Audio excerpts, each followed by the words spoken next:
제 아내가 방송 댄스를 취미로 하거든요. 우리가 그런 걸 할 때 그 방송 댄스 수업을 들으시는 분한테 언제 데뷔할 거니? 뭐. 맞아. 한 번에 얘기가 되네요. 어느 기획사랑 요즘 컨택하고 있니? 이런 얘기 안 하잖아요. 맞아요. 네. 근데 유독 책 쓰는 거에 대해서만 글 쓰는 거에 대해서만 막 굉장히 특별하게 보고 누가 책을 냈다고 하면은 뭐 베스트셀러 되는 거야? 뭐 우리가 어떻게 하면 저자가 될 수 있을까, 작가가 될 수 있을까에 대한 책인데, 뭐 이렇게 프랑스 분들은 거의 다 나 소설 한 편 쓰고 있어라고 얘기를 한다고 하더라고요. 아 그래요? 네, 그러니까 제가 프랑스 가서 그렇게 들었는데 다 자기 소설 하나 쓰고 있대요. 뭔가 언제 나올지 몰라요. 근데 그런 식으로 우리는 어느 순간부터 작가이자 저자가 되는 건가요? 내가 쓰고 있는 소설 하나 있으면 작가 되는 거 아니잖아요. 그래서 저도 그런 질문 자주 받거든요. 네. 이제 또 예비 작가분들이 궁금해하시잖아요. 이제 뭐 어떻게 해야 작가가 되는 거냐라고 할 때 이거 여기까지 하면 작가냐? 나는 지금 뭐 블로그에 글을 2편 올렸는데 그럼 나도 작가냐? 또 어떤 작가분들은 그렇다라고 답하시는 분도 있고 또 어떤 작가분들은 말은 안 하지만 그래도 뭐 이렇게 무슨 뭐 어떤 코스 같은 거 있잖아요. 이거를 밟아야 작가라고 하지 않을까? 뭐 이런 생각하시는 분도 계신 것 같은데 저는 그래서 그게 애매해서 여기서 작가를 기준으로 삼지 말고 저자를 기준으로 삼자고 말씀을 드리고 있어요. 그게 좀 더 분명한 목표이기도 하고 사람이 어떤 목표가 있어야 이제 거기까지 어떻게 갈까 고민을 하게 되잖아요. 그래서 제가 제안하는 목표는 이제 200자 원고지로 600장을 쓰는 겁니다. 그 정도는 써야 그러니까 블로그에 2편 글을 올리면 저자는 아닌 거죠. 그리고 그게 이제 한 주제로 만약에 블로그를 운영을 했는데 한 주제로 바로 역금문 단행본이 될 그런 테마로 그런 형식으로 거기에 원고지 600매 분량을 올렸다. 그러면 저는 저자라고 생각을 하고요. 책을 아직 안 읽어본 사람들이나 이해 못하신 분들을 위해서 네. 작가랑 저자 차이점을 좀 설명해 주시면 더 좋아할 것 같아요. 저자는 일단 단행본을 출간한 사람이고 뭐 그 출간 뭐 독립 출판이라도 아니면 뭐 1인 출판이라도 상관없을 것 같습니다. 작가는 진짜 애매해서 요즘은 그러니까 옛날 같으면은 옛날에도 애매했어요. 왜냐하면 뭐 신춘문예 같은 거에 당선이 됐는데 자기 책은 안 나온 사람도 작가라고 이제 불렸잖아요. 그러니까 작가라는 건 뭔가 지금도 정의가 참 힘든데 뭐 글 쓰는 사람 이렇게 해야 될 것 같은데 뭐 어떤 작가 의식이라든가 뭐 그런 게 갖춰지면 작가인가 보다. 저도 그렇게 생각하는데요. 어쨌든 장강명 작가님은 작가입니다. 저자기도 네. 하시죠. 다 그러니까요. 작가분들 아니세요? 그래서 나왔잖아요. 그래서 200자 원고지를 600매 쓰시는 거고요. 네. 이 책에도 나와 있지만 이게 700몇 매라고 하셨죠? 710매. 네, 이게 710매 정도 되는 것들이니까 이 정도 수준의 책 조금 작거나 그 정도가 하나의 주제로. 그렇죠. 네. 그 한글 파일에서 어떤 버튼을 눌러야 그 원고지 몇 매인지까지 다 나오더라고요. 알려주셨어. 그래서 딱 나와. 근데 저는 이렇게 목표가 있으니까 200자 원고지로 600매를 이렇게 한 주제로 쓸 수 있는 역량이 되는 사람, 쓰려는 사람, 그 사람 이렇게 쓴 사람, 그 사람이 작가다 해주니까 되게 명확해지면서 역시 약간 공대 출신이어서 되게 좋다. 그러니까 왜냐면 뭐 저는 제가 이렇게 사진에 되게 고민한 적이 있었는데 언제부터 포토그래퍼인가 고민을 한 적이 있었는데 이렇게 돈 받고 사진 찍어준 포토그래퍼다. 이렇게 혼자 정의를 내린 적이 있었어요.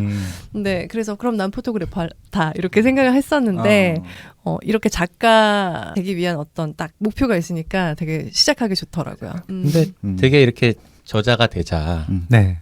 여기 뭐 원고지 600장 이거를 또 이렇게 책으로 또 낸다는 것에 대한 어떤 두려움이랄까요? 그렇죠. 이게 내가 될 법한 얘기야? 내가 이런 글을 써서 이렇게 책으로 내도 돼? 이런 자신감의 부족? 이런 게 되게 많은 것 같아요. 실제 그런 역량을 갖고 있음에도 불구하고 저도 사실 그 절대적인 어떤 양적 기준을 보면 제가 한 2년 동안 블로그에 글을 연마다 한 200개 이상 썼으니까 당시에 글이 한 500개 가량 됐을 거예요. 네. 이미 저자의 기준은 통과했단 말이죠. 김익수 저자님. 김익수 저자라고 불러요. 아무튼 그랬는데 그럼에도 불구하고 이렇게 출판 지회를 받으니까 되게 막 꺼려지더라고요. 내가 무슨 책을 어떻게 내가 그런 재주가 있나? 이런 글을 내가 써도 되나? 막 이런 걱정과 고민이 막 쏟아져 들어오는 거예요. 네. 그래서 결국 거절했어요. 어. 저는 아직 그럴 능력이 안 됩니다. 그렇게 해서 거절했거든요. 이런 분들이 아마 되게 많으실 것 같아요. 실제로 네. 글을 쓰는 분들 중에서도 어떻게 해야 돼요? 이런 분들은 책에 물론 가이드가 돼 있습니다만 작가님의 그 냉철한 조언이 필요합니다. 네. 뭐 이렇게 사실 그런 고민을 하실 분 같으면 그러니까 작가의 꿈이 전혀 없으면 그런 고민을 안 하실 거잖아요. 네. 네, 뭐 그냥 작가의 꿈이 전혀 없는데 그런 제안이 오면은 꽁돈 생겼다 좋다 이러면서 수락을 하거나 아니면 네. 아니 난 싫어 하고 이제 두 번 다시 보지 않을 텐데 작가의 꿈이 있으니까 그런 고민을 하실 테고 아마 어떻게 해도 후회가 남겠죠. 제가 뭐라고 말씀을 드린들 어떤 선택을 내린들 그거를 거절하면 거절하는 대로 미련이 남고 그리고 책을 냈다가 자기 마음엔 흡족하지 않은 내용으로 책을 내면 이게 두고두고 나한테 망신이 되지 않을까 이런 후회가 되겠고 저는 내는 쪽을 권하죠. 내시고 두 번째 책을 더 잘 써가지고 또 내면 되죠. 아, 네. 그래도 첫 번째 책 낸 걸 좀 후회하신다고. 네. 여기 적혀 있는데 그래도 그 계단이 있었기 때문에 그 다음 문이 열린 거라고. 네. 네. 그 이제 뭐 책을 냈다 안 냈다 그래서 남이 뭐 작가라고 불러준다 안 불러준다 이런 것보다 책을 낼 정도의 그 원고를 내가 한번 써봤다는 거 그리고 어느 출판사에서는 그게 이제 상업적으로 가능성이 있다고 생각을 해서 냈다는 거 뭐 그런 게 되게 자신감이 생겼죠. 네. 뭐 그거 되게 좋은 디딤돌이었던 것 같아요. 근데 작가분들 저자분들 다 만나봐도 첫 책을 다 부끄러워하시는 거예요. 그래서 심지어는 이제 그 이동진 씨 있잖아요. 아, 네. 그분은 심지어는 첫 책 같은 경우는 이제 단종이 됐잖아요. 네. 모든 헌책방을 다 뒤져갖고 다 회수하신 거예요. 어. 읽어보지 못하게 하려고. 네. 예, 그 정도로 부끄럽다고 하셨다고 하더라고요. 그런 작가가 미국에도 있습니다. 딘쿤츠가 자기 어. 첫 책이 아니라 뭐 어느 시점 이전 책을 전부 다 사들이고 있다고. 저는 셀카는 SNS에 올려도 제가 막 내밀하게 쓴 글은 어디 못 올리겠어요. 그러니까 그만큼 정말 글이 나를 그대로 보여주기 때문에 네. 이게 되게 쉬운 일은 아닌 것 같아요. 그 보여지게 그냥 세상에 이렇게 막 이렇게 떨쳐낸다는 것이 어려운 일인 것 같은데 근데 우리가 저자나 작가 이런 모습에 되게 환상이 있는 것 같아요. 그래서 책을 쓴다면 뭔가 베스트셀러는 돼야 될 것 같고 왠지 막 이렇게 출간됐어 이러면은 갑자기 막 순위 올랐어 이렇게 그런 꿈을 꾸게 되는 거 있잖아요. 그러니까 막 네. 가수들도 앨범 내고 막 실시간 순위 계속 확인하듯이 내가 책을 내면 그래도 누군가 읽어주지 않을까? 혹은 되게 읽어줄 책 아닌데 내가 왜 내? 막 이렇게 좀 무서워 못 내겠어 막 이렇게 바보같이 나 혼자 책 내고 아무도 안 보고 그게 뭐야 부끄럽고 싫어 막 이럴 것 같은데 여기 책에는 꼭 그렇게 취미처럼 하면 되지 그렇게 네. 대단해야 하나? 이 얘기가 또 되게 힘이 되더라고요. 맞아요. 네. 제가 이제 뭐 이거에 아마 이 책 집어 드시는 분들은 다 작가의 꿈이 있으실 거고 아마 다 로사님처럼 또 드리머님처럼 그런 고민들 있으실 겁니다. 이제 내가 쓴 글이 나는 독자로서 어떤 수준이 있기 때문에 책을 좋아하는 사람일 거고 그래서 되게 함량 미달인 책을 보면서 나도 스스로 욕하는데 내 책은 그렇게 욕을 먹지 않을까 네, 좀 부끄럽기도 하고 그런 용기가 필요하잖아요. 나를 드러내 보이는 용기가 필요한데 그렇죠. 네. 저는 좀 이렇게 같이 좀 손을 잡고 끌어오는 입장에서 이런 말씀을 드렸어요. 그냥 취미로 생각하면은 이것보다 좋은 취미가 없다고. 네. 우리가 제 아내가 이제 방송 댄스를 이렇게 취미로 하거든요. 뭐 방송 댄스는 어떤 거예요? 요즘 혹시 마마무옥 댄스 하시지 않으셨나요? 요즘은 이제 그 뭐 문화센터나 지금 주민센터에서 했는데 그게 폐강이 됐어요. 그쵸, 코로나 그쵸. 때문에. 네. 근데 그 전에 뭐 주민센터 같은 데서 하는데 가보면 이제 뭐 젊은 분들도 계시지만 또 약간 뭐 중년 분들도 오시고 그렇게 아이돌 댄스 같은 거. 네. 예. 우리 로사님도 잘하세요. 아 블랙핑크도 추시고 그랬나 봐요. 그런 것 같습니다. 제가 뭘 추는지 잘 모르겠는데, 근데 우리가 그런 걸 할 때 그 방송 댄스 수업을 들으시는 분한테 언제 데뷔할 거니? 뭐 맞아. 한 번에 얘기가 되네. 어느 기획사랑 요즘 컨택하고 있니? 이런 얘기 안 하잖아요. 맞아요. 네. 근데 유독 맞아요. 책 쓰는 거에 대해서만 글 쓰는 거에 대해서만 막 그렇게 굉장히 좀 뭐랄까 되게 특별하게 보고 누가 책을 냈다고 하면은 뭐 베스트셀러 되는 거야 뭐 영화 한 권 팔리는 거야 뭐 이렇게 내가 한 거는 사줄게. 뭐 그냥 그냥 근데 그러죠. 그게 네. 진짜 그 말씀을 적어주신 걸 읽고 나서 저도 자각했는데 되게 신기한 것 같아요. 왜 그럴까요? 유독 책만 이상하게 책 썼다 그러면 되게 베스트셀러 아니면 정말 아무것도 아닌 가치 없는 것처럼 인식하고 또 내가 책 쓰는 것도 굉장히 그런 게 돼야 되는 것처럼 마치 생각하고 있고 유독 책만 좀 그런 것 같다는 생각이 들어요. 취미처럼 생각해도 되는 건데. 보면 아이돌은 제가 지금 못 되잖아요. 그러니까 뭐 나이도 있고 뭐 또 무슨 소속사도 있어야 되고 그러니까 뭔가 나와는 다른 세계 같은데 베스트셀러에 오르는 거 보면 되게 평범한 사람도 오르기도 하니까 네. 나도 다 할 수 있는 경지이지 않을까 이런 생각이 들면서 내가 잘 쓰면 가볼 수 있는 데가 아닐까 이런 생각이 들면서 그걸 못 간다면 안 내겠다 이렇게 그런 건가요? 그렇게 되는 느낌이 있는 것 같아요. 오히려 그러니까 거꾸로 얘기해서 네. 더 책을 이제 부담 없이 쓰고 내야 될 것 같거든요. 저는 이제 책 한번 써봅시다에서도 썼지만 골프를 취미로 배워가지고 프로 골퍼가 될 확률은 정말 0이에요. 0. 나이 40에 골프를 시작해서 프로 골퍼가 돼서 그것도 남들이 알아볼 정도의 우리가 책도 뭐 베스트셀러라고 하는 그런 랭크급의 프로 골퍼가 되려면 가능성은 정말 0인데 책을 썼는데 취미로 뭐 썼는데 그게 베스트셀러가 될 가능성은 있긴 있잖아요. 높진 않아도. 그런 걸 보면은 그리고 지금 아이돌 댄스를 시작해서 기획사랑 계약을 할 가능성도 0인데 책을 쓰면 베스트셀러 작가가 될 가능성은 있고 그런 걸 보면 오히려 책에도 도전을 해야 되지 않나? 돈도 안 들고요. 네, 돈도 안 들고 뭐 맞아요.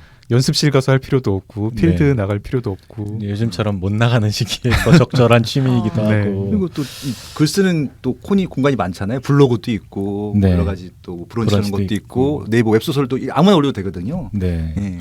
그리고 요 말씀도 좀 드리고 싶은 게 뭐 앞서 조금 뭐 출판계 얘기 같은 것도 번지고 뭐 베스트셀러 얘기 이런 거 했는데 제가 이제 책 한번 써봅시다 제일 좀 강조하고 다른 분들한테 책 쓰라고 권하는 게요. 이게 다른 사람이 뭐 얼마나 읽을 것이냐 얼마나 팔릴 것이냐보다 책을 쓰면은 자기 삶이 좀 충만해집니다. 요즘 좀 그러니까 로사님이 그 좋아하셨다는 문구 중에서도 네. 우리가 의미 있는 일을 한다는 그런 감각 같은 게 다 필요하니까 네. 이런 팟캐스트 운영 같은 것도 이게 뭔가 좀 의미가 있다고 생각을 해서 네. 하는 거잖아요. 그렇죠. 네. 그런 감각들 같은 걸 근데 이거는 이제 좀 뜻 맞는 사람들이 모여야 되고 장비도 있어야 되고 그런데 책 쓰는 건 정말 혼자서도 할 수 있고 내 생각을 그대로 글자로 옮기는 작업 같은 게 해보면 되게 좀 뿌듯하고 막 생활이 충만해지는 것 같은 느낌도 들거든요. 그러니까 카톡이라든가 뭐 트위터에 아무리 원고지 200자 분량 뭐 300매 분량으로 카톡을 많이 올려도 그런 뿌듯한 느낌이 들진 않아요. 근데 책은 그렇습니다. 맞아요. 짧은 글 하나를 써서 올려도 오늘 내가 뭔가를 생산해냈다는 뿌듯함이 있거든요. 네. 네. 제가 100일간 글쓰기를 하는 그런 게 뭐라고 해야 되지 모임 같은 거에 돈 내고 하는 거 네. 해봤는데요. 되게 좋더라고요. 아, 그러니까 저는 사실 매일 글쓰기를 한다. 그거 강제성이 없으면 쉽지 않더라고요. 쉽지 않죠. 네. 근데 그런 강제성이 있으니까 쓰는데 쓰다 보니까 또 뭐가 나오고 나오다 보니까 또 다른 분들이 이제 같이 평가도 해주시고 하는데 생각보다 네 글이 재밌어 뭐 이런 식으로 얘기를 해주면 너무 뿌듯하고 또 저도 이렇게 뭔가 해소가 되는 거예요. 제가 네. 어릴 때 막 슬펐던 일 막 다 쓰고 막 이러니까 해소가 좀 되더라고요. 그래서 여기 그러니까 우리는 되게 창작욕이 있는데 그걸로 인해서 네. 되게 행복을 느끼는데 네. 그런 행복을 느낄 만한 좀 기회들이 너무 없어서 공허하다 이 말씀도 되게 와닿았었거든요. 네. 저도 이 책을 쓰면서 이제 그런 식으로 자각을 한 건데요. 아까 뭐 골프나 뭐 네. 그런 얘기도 그렇고 이 창작욕도 그렇고 인간의 기본적인 욕구 같아요. 뭐를 창작하고 싶어 한다는 거. 뭐 의미 있는 걸 만들어내고 싶어 한다는 거. 어린아이들 보면 다 그걸 하고 있고요. 근데 어느 순간 어른이 되면서부터 못하게 하는데 꼭 책이 아니더라도 뭐 다른 창작 활동 뭐 또 좋겠는데 제가 아는 건 이제 글 쓰는 거니까요.